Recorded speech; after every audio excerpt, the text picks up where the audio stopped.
I've just finished my DIY polytunnel build, and one of the things that I've had lots and lots of requests about and questions about is the costs involved. So today we're going to run through the costs of how much it's cost to actually build the DIY polytunnel and comparing that to the costs of buying a kit. And we'll also look at some of the pros and cons either way.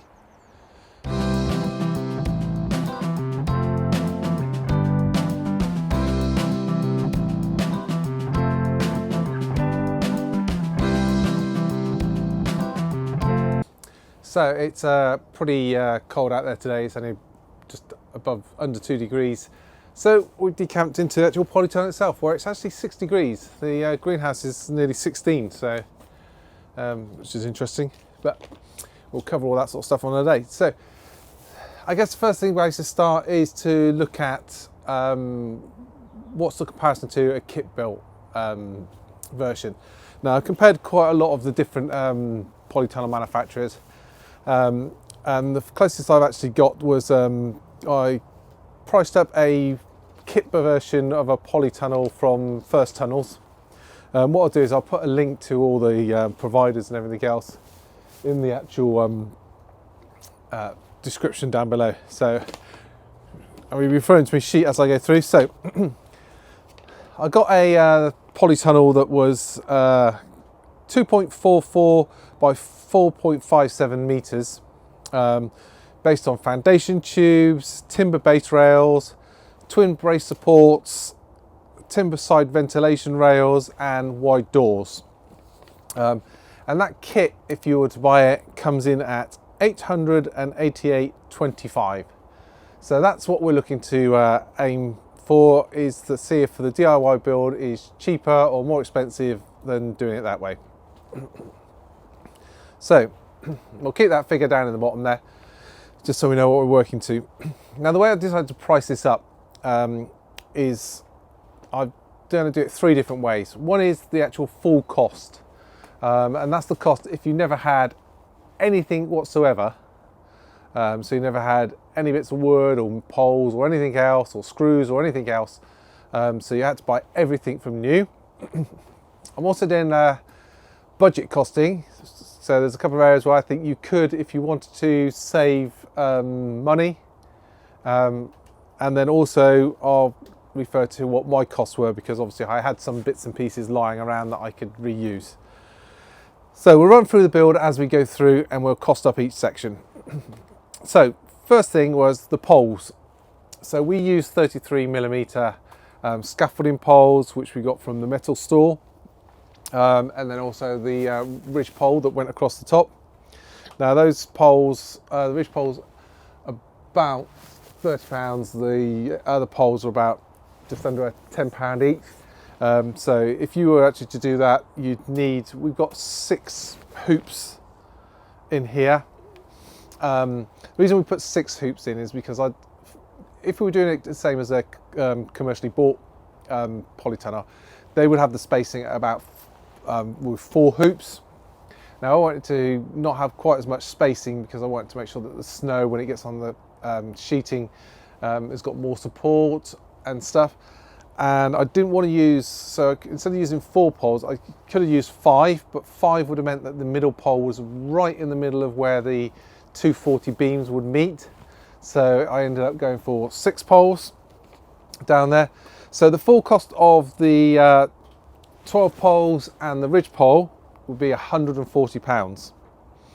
If you're doing this on a budget, obviously you could still stick with the 4 poles if you wanted to, and instead of having a metal ridge pole, you could just put a timber ridge pole in there. So sticking with the idea of using 4 hoops rather than 6, on a budget version that would come in at £72. My costs, I already had some 33mm poles, couple of long ones that I managed to cut down, so I saved myself 4 poles. So actually my costs were £102 for that. The next part of the build is the tubing that goes over the top. We got that from pipe stock. Now this is one area where the one other thing I should mention about previously before we go, the poles. we use scaffolding poles. You could use trampoline poles, old trampoline support poles, or any other poles that you get knocking around. You can also normally try and get hold of those second hand, so you might be able to get hold of those a bit cheaper. Onto the MDPE tubing. Now this is something that really, I mean, I searched around loads to try and see if we could get this second hand or everything. And you can normally get the thinner stuff, the 20mm or 25mm stuff, reasonably cheaply online from places like Marketplace or eBay or stuff like that. But this thicker tube is really quite a specialist thing. There's not much of it about in terms of second-hand stuff. So each one of these tubes is just about £21. We got them. They do them as a 6 metre, and 6 metres is exactly the right length for if you're going to do a hoop pole over. The scaffolding poles that we've got are 140 long, so we've driven those in by 30 centimetres. So we've got 110 upright, and then the hoop coming over makes it exactly 6 metres. Now, if you obviously say the cost of the tubes is £126. If you're doing it on a budget, as I say, you're doing 4 hoops, that would bring your costs down to £84. We took the full hit of that cost, £126, because we needed the 6 hoops. Then it was a case of putting the base rails on and the timber uprights for the door. Now I've costed up all the wood that you would need if you were to buy it new from somewhere like Wickes's, and that came in at £273. By far the most expensive part of this project is the wood. Now you could harvest wood if you were doing it on a budget and use scrap wood, use old bits of pallet wood like this to do that. I still think that if you're doing that, you would still need to invest in some decent pieces of wood for the uprights for the doors and the frame and some of the base rails. So I reckon you'd still be spending about £80, and even if you're working to a budget. Now I had quite a lot of this type of strip wood knocking around from previous projects. I had some of the base rails from when we built pergola in the back garden. I had 4 or 5 pieces of that over, so that I could reuse that. I did have to buy the uprights for the doors, and I also decided to buy some long pieces of strip wood for the clamping the side rails rather than using smaller pieces.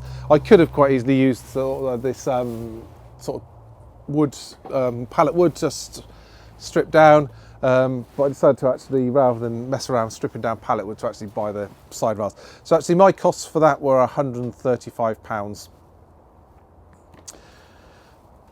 Now next thing is the polytunnel sheeting. We got this from First Tunnels. For this size of polytunnel you need about 9 metres by 7 metres piece of sheeting. That comes in at £91. Again, if you're on a budget, there's not much you can do about that unless you can get some second hand.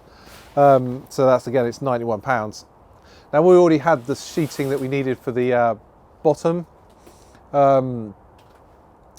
So we actually only ended up spending £65 on sheeting. But as I say, you need the proper sheeting, so that's just an expense you have to sort of take on. Now, in terms of the other things we needed were tapes, so the hotspot tape for all the tubes and everything else. That came in at £20. Now for the budget option, you could not use it, but I've included it on the budget option because I think it's a false economy. It helps you get the sheeting on a lot quicker and also preserves the time on your sheet. So that, again, £20, and for me that was £20, so £20 across the board there. Next thing was on there is the brackets, and that's these like sort of end brackets here, side corner brackets and clamping brackets all the way around.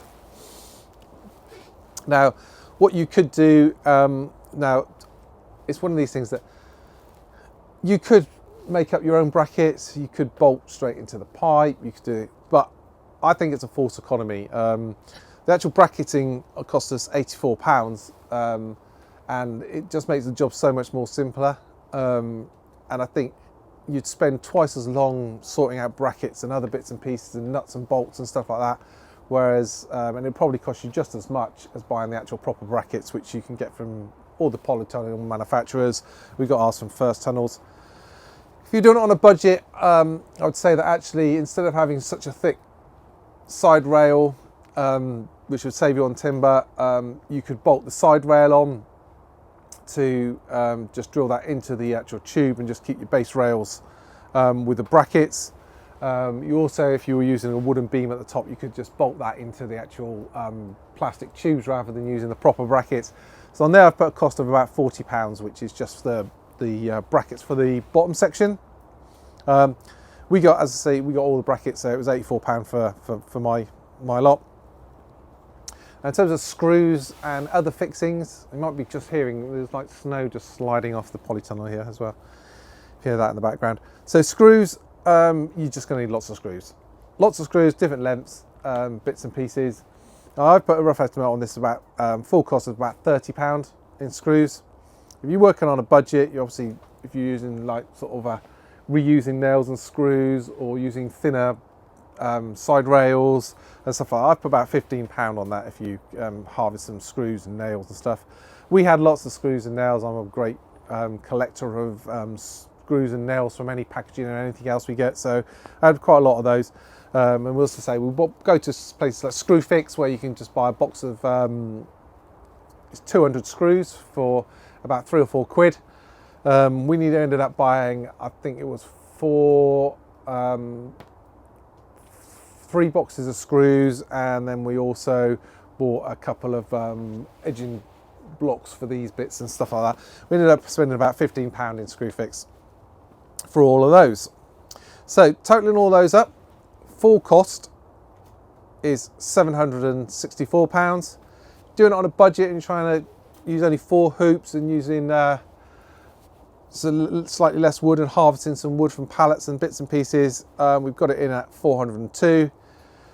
My costs on all my bills, it came to £547, and it's about what we thought. I wanted to try and come in about £400 to £500. I ended up going over a little bit because I decided to buy the strip wood for the side rails rather than harvest that from pallets. So in terms of cost, is it cheaper? Well, obviously the costs are slightly cheaper. If you've got to buy all the materials, you can still sort of save yourself £100, and also it's as your design.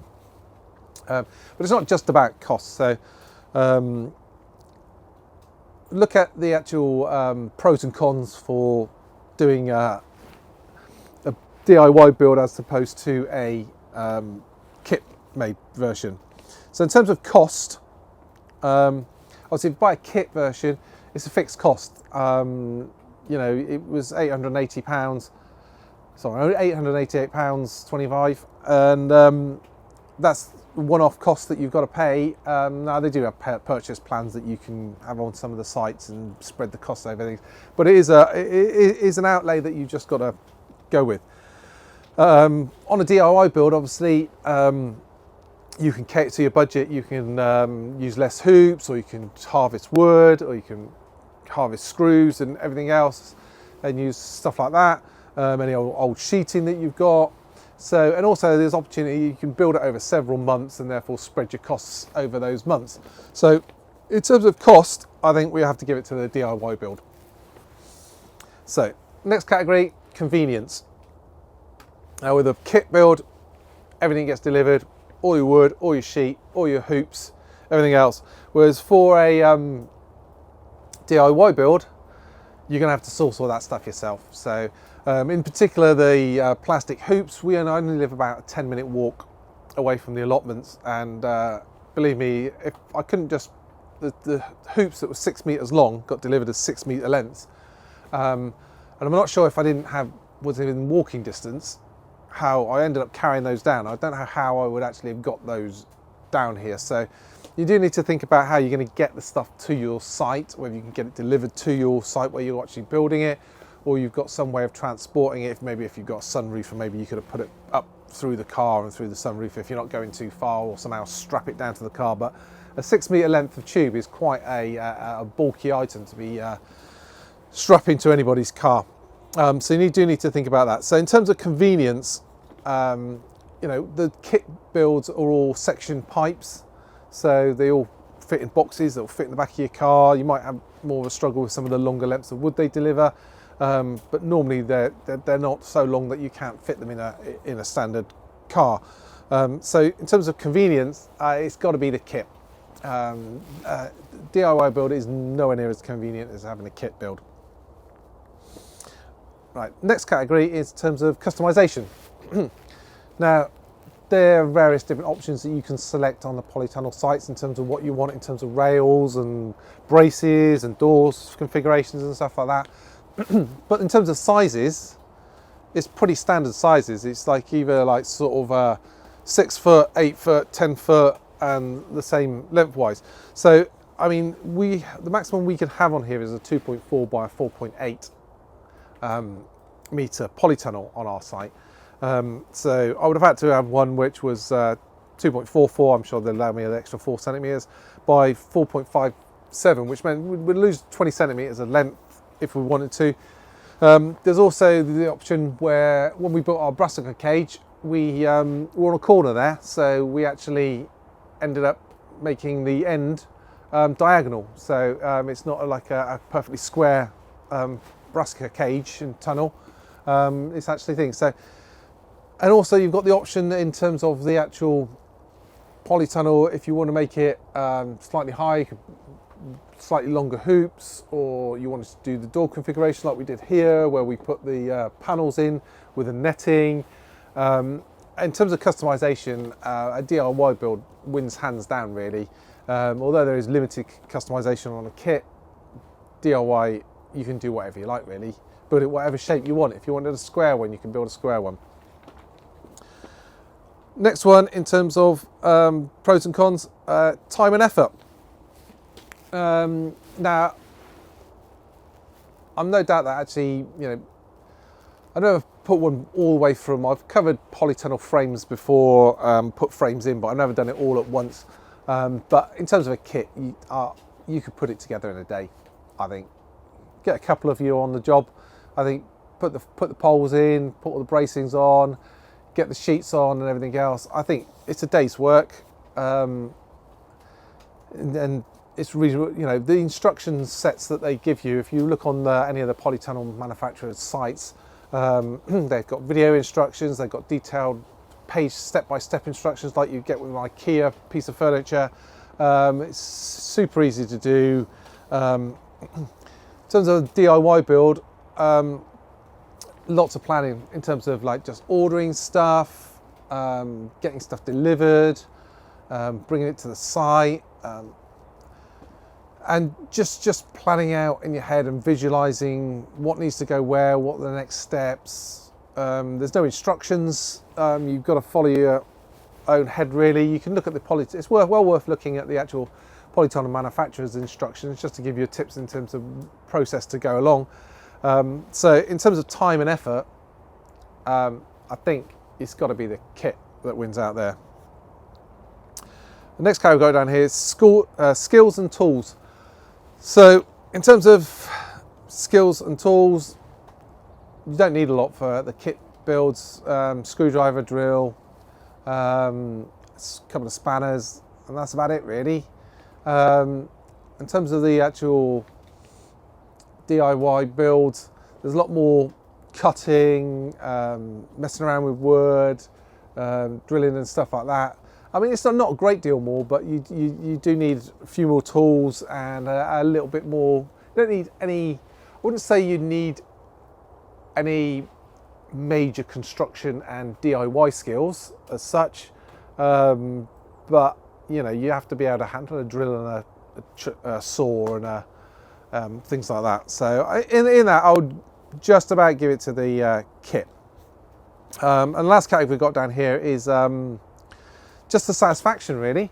Join satisfaction. I think no doubt anybody who's built a kit polytunnel and got it up and work all operational will be pleased as punch with it. But I don't think that matches the satisfaction of actually building it DIY all yourself and actually seeing it come to life as you go through it, and just the satisfaction of knowing that, standing back at the end of the day and seeing it and thinking, I built that, that was mine, I built it, it's custom, there's not another one like it anywhere. So it's unique. So in terms of that, I'm going to give that to the DIY build. So at the end of that, I think, you know, you can see from a pros and cons perspective, they've scored equally there. And I would say that, you know, would I do it again? Would I do a DIY build again? Oh, most definitely. And I think for me, I like building stuff. I like tinkering around. It gives me as much pleasure actually of building it as it is going to be growing in it and using it in the coming season. If you aren't inclined to spend all that time and effort and everything else, and you just want a polytunnel, a kit's probably the better option. So I think, is it worth it? Cost wise, yes. In terms of convenience, kits are probably easier to do, but it all comes down to yourself really, in terms of what do you want to do and what do you want to achieve. I mean, I think for certainly most people, costs is a major element to actually doing this, and I think doing it as a DIY, particularly if you get loads of pallets. We've currently got about 10 pallets at the moment, which we're breaking up because we're going to be using pallet wood for the all the beds and everything else. Now, if you've got those pallets and you use that for a lot of the timbers and the clamping timbers and stuff like that, you could save yourself you know, quite a lot of money on there. And I mean, I think if you could harvest pretty much all the wood that you wanted to, you could bring the cost down and probably to in the £300 region to actually build a polytunnel. You could probably do it cheaper if you can harvest some of the pipes and tubing as well. So, you know, the budget could be zero if you can get everything, but it's unlikely that you're going to be able to get the MDPE pipes and all the wood and the brackets and everything else completely for free, and you certainly need to buy the sheeting. So again, that's a summary of where we are with the build and the costs. If you've got any questions, do feel free to ask those. But for me, it's been a very worthwhile project, and I would certainly do it again. And we will catch you again next time. Cheerio.